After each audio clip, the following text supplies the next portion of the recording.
I've been talking to you about how to receive a promotion in the year of the harvest. We've said that Paul teaches us that we're a spirit being, we have a soul, we have a body. The totality of our being has to be involved in this receiving of a promotion.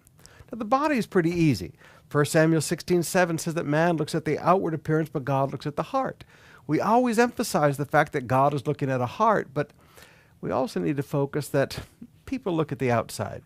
If we smell so bad it makes people cry as we walk by, and we open our mouth and we have green fungus in our teeth, and our clothes look like we've slept in them for 6 months, we're not going to get a promotion. People have to see you in that position.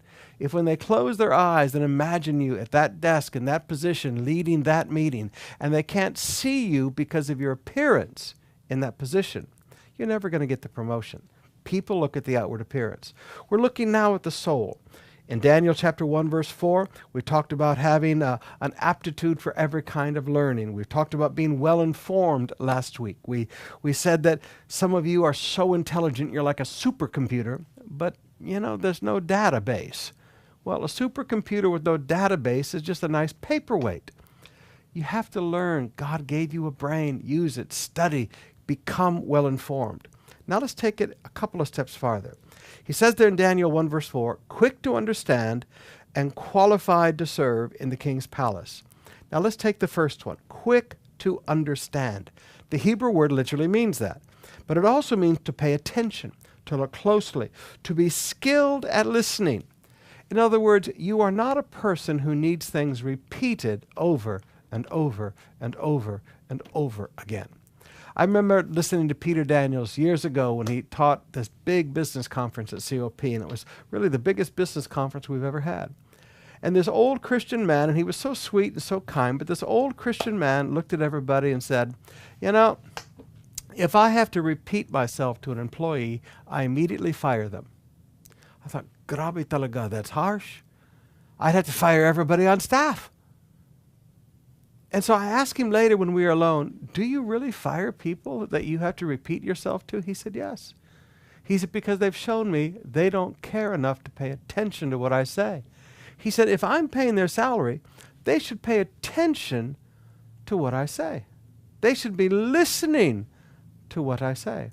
Now, I cannot fault his logic.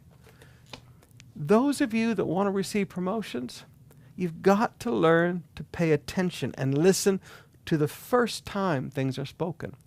I can make you this promise. If your boss has to repeat themselves 2, 3, and 4 times to you, you are never going to get promoted. You have to learn to be a careful listener where you are capable of tuning out all the distractions around you, and you pay attention to the voice of the boss. Let me say again, you pay attention to the voice of the boss.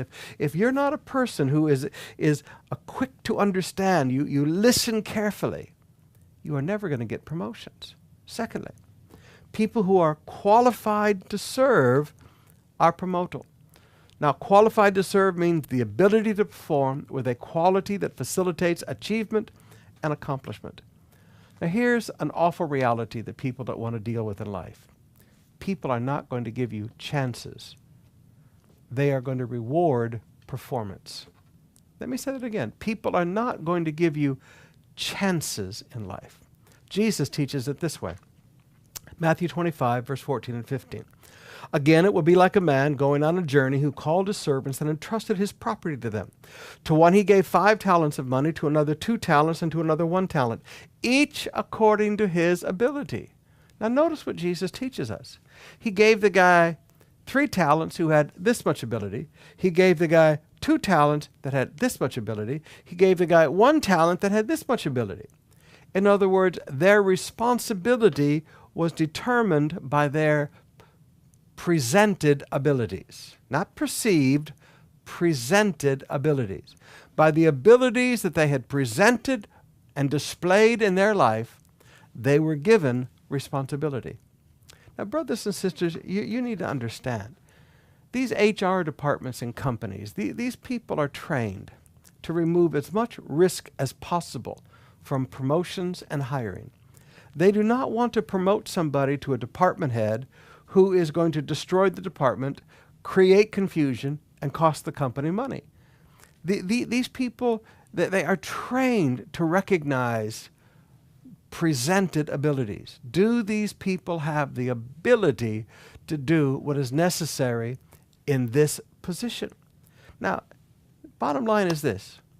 If you want a promotion, don't expect somebody to give you a chance. If you want a promotion, develop your ability and display your abilities. Let me say that again. Develop your abilities and display your abilities. Now, I said this to one young person in the church years ago, and they said, Pastor Sumrall, I'm not going to do that. They don't pay me to do that. They only pay me to do this little job, so that's all I'm going to do. And I said, then you're going to be doing that little job until Jesus comes. They looked at me and I said, yeah, you're never going to get a promotion.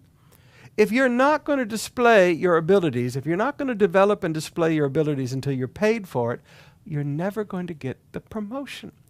The way you get a promotion, the way you become promotable, is people seeing the presented, displayed abilities that you have. So,